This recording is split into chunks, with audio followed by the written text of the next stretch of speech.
Roses is starting right now on KDWB.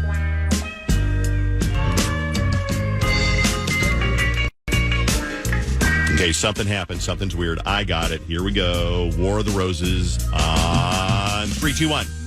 Lies that people tell each other on War of the Roses. Let's find out what's going on today with War of the Roses. Jake on the phone to test your girlfriend, Brooke. Good morning, Jake.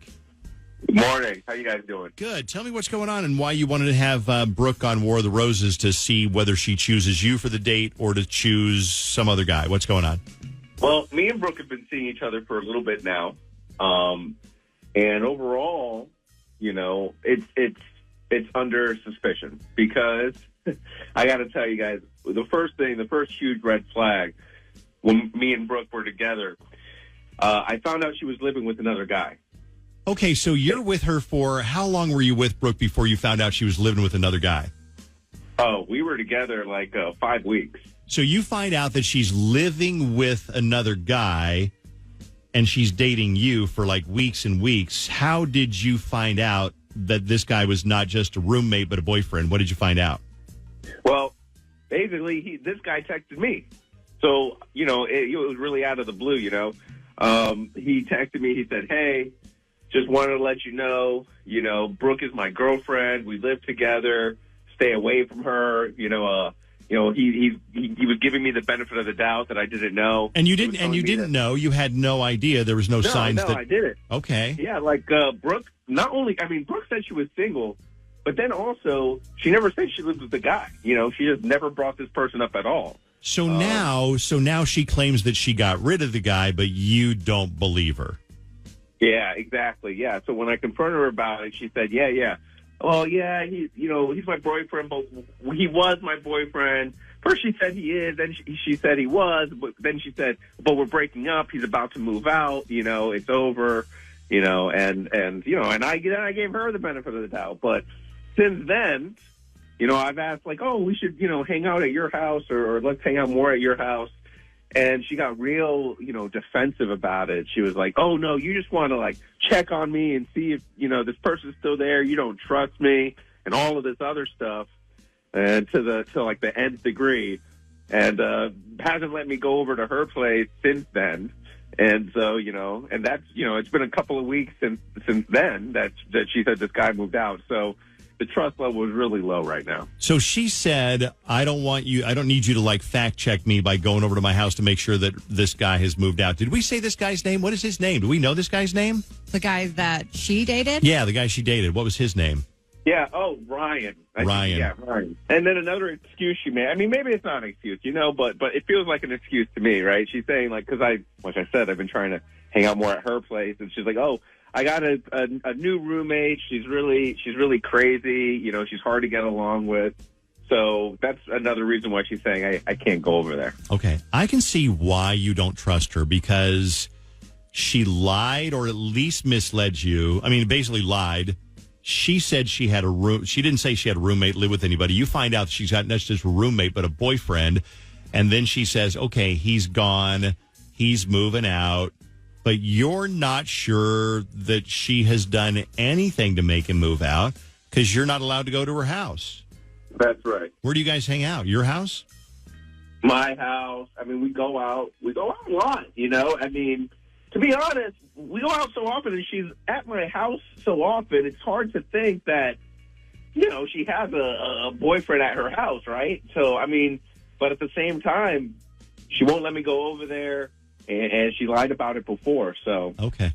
That sounds like a walking red flag to me that she still won't let you come over after you already found out she was living with someone previously. Sounds like she didn't do anything to change the situation. She is still living with that guy. Even if they might not even be dating, she's still living with that person, which feels pretty strange to me. Well, especially if she spends so much time at your house, what is she telling the roommate or old boyfriend or Ryan? Where is she all this? Okay, well, here's what we can do. Jenny will call. She will call Brooke, your girlfriend. And she'll say, hey, we're going to give you a survey, but we're actually going to set a trap for her that if she takes the survey, she wins a couples massage. Yep. Because a couples massage, you're not going to do it with your brother. You're not going to do it with, I mean, you could conceivably, but let's be honest. And then we'll ask for I don't know, you really can't ask for a note like with flowers with a couple's massage. So maybe you can just ask, whoa, tell me about this guy. Oh, that sounds great. Tell me about this guy. And then we'll find out whether it's like, oh, yeah, he's just a friend, or it's like, oh, God, yeah, I'm just crazy about him, that type of thing. Okay, we'll do that next. Then we'll talk to Jonathan Fogel. And now, the dramatic conclusion of War of the Roses. Well, a girl can hope. Yep. 101.3 KDWB. In case you missed it, she lived with a guy and didn't tell her boyfriend, oh, I live with a guy. And he's like, well, we found out I got a message that said, your girlfriend lives with me. Leave her alone. I'm going to give you the benefit of the doubt that you didn't know that she had a boyfriend that lives with her, so please leave her alone. So she says, oh, yeah, he's moving out. He's like, okay, cool, I believe you. Let's go to your house. She says, no, we're not going to my house just to me to prove that he doesn't live there anymore. You got to trust me. This goes on for a while, so now he's suspicious that this guy never really moved out at all. We're going to make the phone call, set a trap for her to see who she wants to go on the couple's massage with, because you would take somebody like a romantic partner, probably not your friend or your buddy. We'll find that out, and we'll talk to Jonathan Fogel from Fogel Family Law to get his take on the whole thing. Right after that, there's a lot coming up. Right after that, we get the Taylor Swift concert film tickets for that right after War of the Roses, and then the War of the Roses marathon continues. You got all that? Don't worry, I'm here to walk you through it. Let's get started with part 2 of War of the Roses on KDWB. Make the phone call.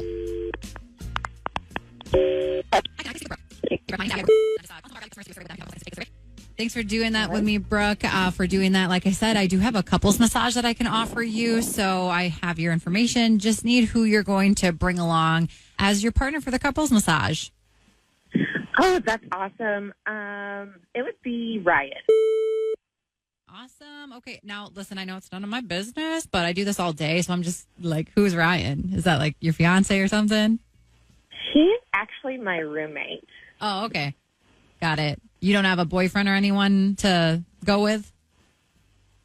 I mean, my roommate's fun. It's just easy to just carpool there, So is Ryan your current roommate? That's a weird question. Why are you asking that? Such a good question. Really, why would you ask that? This is where things get a little bit weird. Brooke, your day is sailing along and things are going good. And you take a survey, you win a couples massage, and you kind of just got blindsided a little bit. Let me explain what's going on. We do not have a couples massage. We are not here because we care about your phone company or your service. We are here, and I say we, meaning the Dave Ryan Show on KDWB radio. We are here calling you because your boyfriend, we think he's your boyfriend, but now I have my doubts. Jake is listening in, and Jake put us up to this to see whether you are seeing somebody else or whether Ryan still lives in your house with you. Did you follow any of that? Did any of that make sense? Oh, my God. So let me help you out a little bit to make it more credible. Jake is on the phone, and Jake has been listening to this whole phone call where you didn't pick him for the couple's massage because he gave us the whole backstory. He told us the whole backstory about how you had been dating for a few weeks, and then he found out that you had a roommate named Ryan, and then you said, oh, Ryan's just a friend, and he's, but, why didn't you tell him?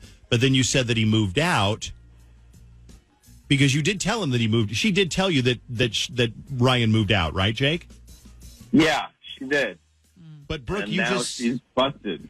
You're kind of busted because you just said that Ryan is still your roommate.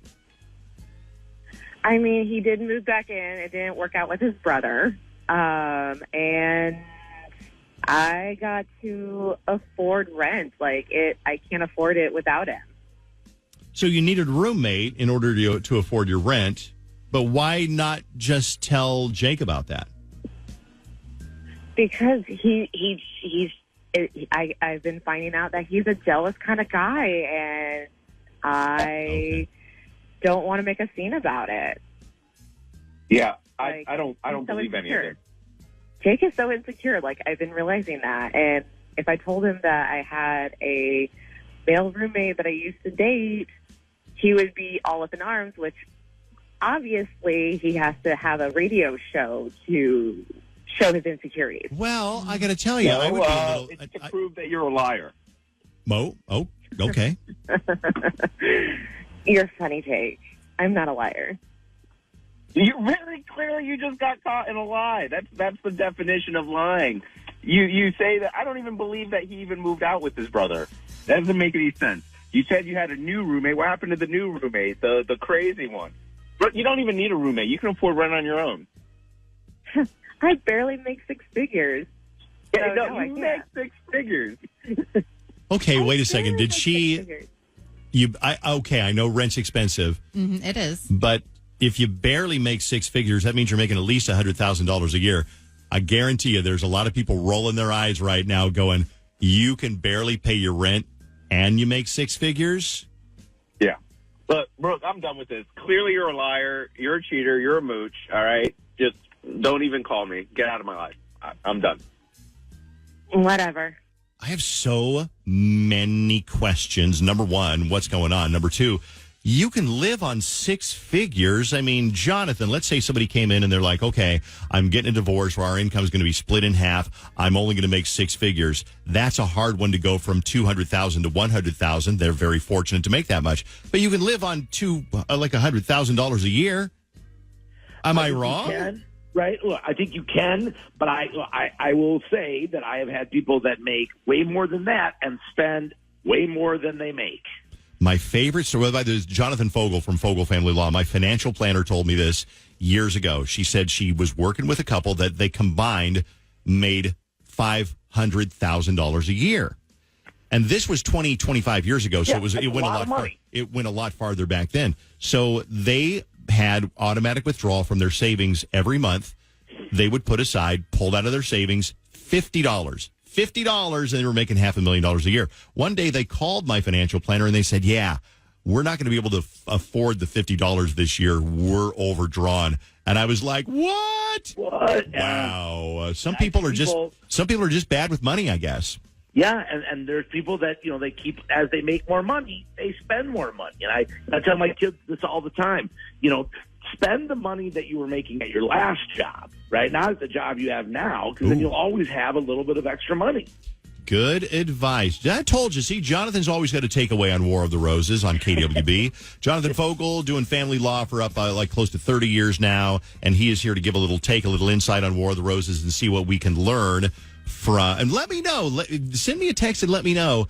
Do you think? I mean, it depends on your situation and your spending. $100,000. There's a lot of people listening right now going, I make 47. I would give my left pinky to make $100,000 a year. But there might be somebody listening who's going like, I make 120 and it's paycheck to paycheck. Send me a text and let me know at KDWB1.